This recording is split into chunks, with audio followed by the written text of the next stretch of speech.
Liberal Demokrat Partiyasının lideri Vladimir Jirinovskiy hesab edir ki, Qazaxstandakı bugünkü hadisələrin mənşəyi SSR-də yatır.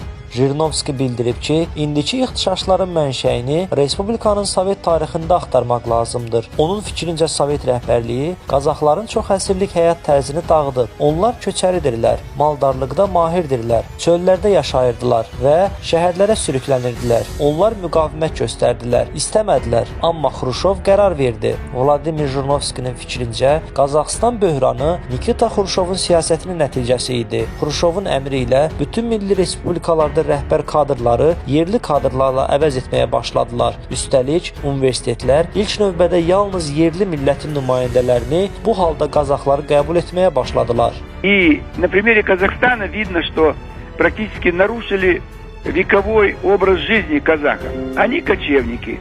У них хорошо получается выращивание скота, лошади, верблюды, овцы и так далее. Они жили в степях, в пустыне. А их потащили в города, представляете? Они упирались, они не хотели. У них свой образ жизни. Но Хрущев хотел показать. Его критиковали на Западе, как и сегодня нас критикуют, что вот у вас национальные регионы, там везде русские, так вы их эксплуатируете местные кадры и так далее. То есть он решил показать, вот смотрите, все республики, там во главе, так сказать, коренная национальность. Учатся студенты коренной национальности. Все. Для коренной национальности, а за счет чего? За счет русских. И русские стали уезжать. Сегодня в Алмате бы ничего бы не случилось, если бы мы, русские, остались бы там. Ну, там много русских осталось в Алмате. Да, это самый русский город. Когда я учился в школе, в классе было 30 учеников, казахов было 1-2, не больше. Владимир Владимирович, ну вы думаете, вот, что те события, которые сейчас происходят, они из-за межнациональных конфликтов? Кажется, что там совершенно другие требования. Никто особенно на русских там не нападает сейчас. Согласен.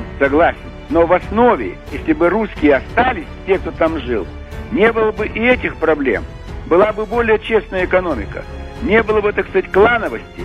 Не было бы, так сказать, землячества.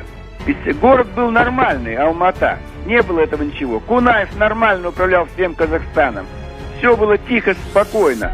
Но из Москвы указания, которые они были вынуждены выполнять. Владимир Владимирович, поэтому... ну, сейчас мы не будем говорить так, Россия тоже, к сожалению, довольно коррумпированная страна, мягко выражаясь, да?